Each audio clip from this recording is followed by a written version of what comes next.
Hey, this month I thought it'd be good to do a little feature on the AKAI MPK keyboards, as I get a lot of questions about them and I've had no personal experience with one till now. As some of you may know, I used to work for Novation, so I've always been a bit biased, but I like to think I can give it a fair trial and let you know the pros and cons. So I'll be going over the main features of the MPK25 and letting you know how it compares to similarly priced keyboards from Novation, those being the Nocturne keyboard and Impulse. The best qualities of the AKAI are obvious as soon as you get it out the box. It's solid and really well made, with high quality controls throughout. On build quality alone, it's very good value for money. I'm not sure which factory in China they're being made, but it's producing a very decent bit of kit here, with every control having a satisfying amount of weightiness, including the keys, and no plasticky or cheap sensations at any point. Of course, the pads are a big feature of the keyboard, with them being AKAI's most well-known speciality, carried over from the classic MPC range. And they both feel good, and also have some of the control options you see on other AKAI devices for creating cool performance effects, as we'll see shortly. The keyboard is easy to install, and the quick start guide goes through everything on the front and rear panel, so it doesn't take long to figure out how the controller works. However, what I was a bit disappointed with was the lack of DAW usage guides, with just the odd separate setup PDF on the installer disk or downloadable from the website. I thought I'd try out the controller with the 3 applications I teach, starting with Live. This is the one that's best supported, as the keyboard's bundled with the light version of the software. Once set up in Live's preferences, you just need to select the Live preset on the keyboard and you can start controlling straight away. After a bit of tweaking, I figured out the layout. And you basically have mixer faders on the middle row of knobs, with the second control bank allowing you to control up to 8 track levels automatically. And Live's pickup mode makes this totally usable, although you do need to rotate the knobs for a while sometimes before they work. Still, that's much better than parameters jumping to random values. Device control seems to be in Bank A, where the knobs above and below are mapped as default to 8 different parameters on the selected instrument or effect.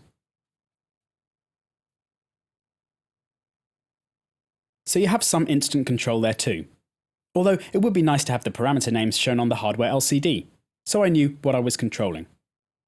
The control display is a little bit weak, with it just being a string of numbers. Let's check out controlling a drum rack then, which I was most keen to do. Firstly, they've got round the 3 pad issue by skipping the 4th pad in the rack, so the horizontal rows relate to the ones on screen still. Although I found the pads a little insensitive at times, so I generally had to play them a bit harder than I might have liked, I was really happy to see the full velocity and 12 velocity features. With the full velocity meaning you can quickly switch to max velocity for all pads, and the 12 velocity mode allowing you to record precise velocity values for the last selected drum using all of the pads.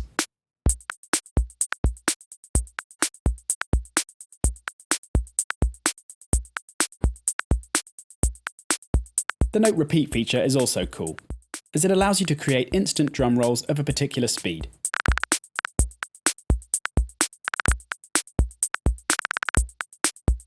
Or simply repeated notes that lock up with the DAW session tempo, as you can hear. On the control side, the 8 knobs map nicely to the macros as well, which is handy.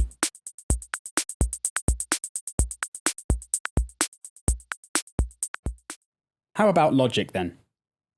Well, having read the setup instructions PDF, I soon realised that there was no actual built-in control for Logic's mixer or device parameters as default. All the keyboard provides out of the box is very good features for playing instruments, with the same pad options being available here for playing drums in Ultrabeat, say.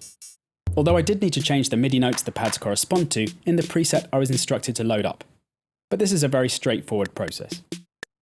Also, the drums are very easy to move around on Ultrabeat too. One nice feature of the keyboard is also an onboard arpeggiator, which isn't an easy thing to set up in Logic, requiring you to do some patching in the environment. So here you can play any of Logic's instruments, with a simple onboard edit facility allowing you to change the arpeggiator pattern. And lastly, how about Reason? Well, this one comes with instructions and some map files, as well as an onboard preset. So this one's definitely more comprehensive on the controls side, with the knobs being mapped to certain instrument controls. Although you don't have the pickup facility of Live, which means the parameters often jump when you switch to controlling a different device. Kong works pretty well though, with all the same options for pads as on the other two apps. So as far as more advanced controlling goes, you need to use each of the app's built-in Learn feature to turn the MPK into a more comprehensive controller, where you can fully make use of the 32 assignable controls on the right side, with 2 groups of 12 knobs and 4 buttons.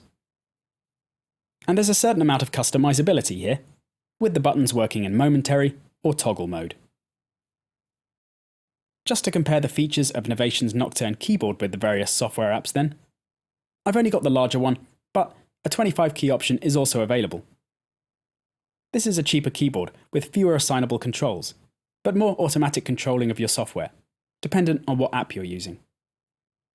Although the build quality is clearly below the AKAI, its integration with Reason is much better, with the Automap GUI showing you exactly what you've got on screen, and the encoders changing when you switch to controlling something else, so no parameters jump around. Control of logic is similarly good too.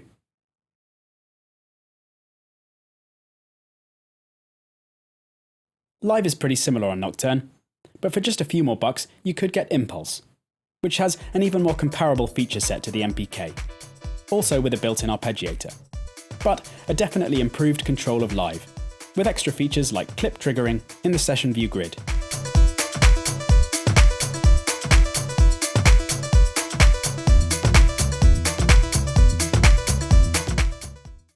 So in summary, the MPK is a very well-built and tactile control surface, with some handy features for playing instruments.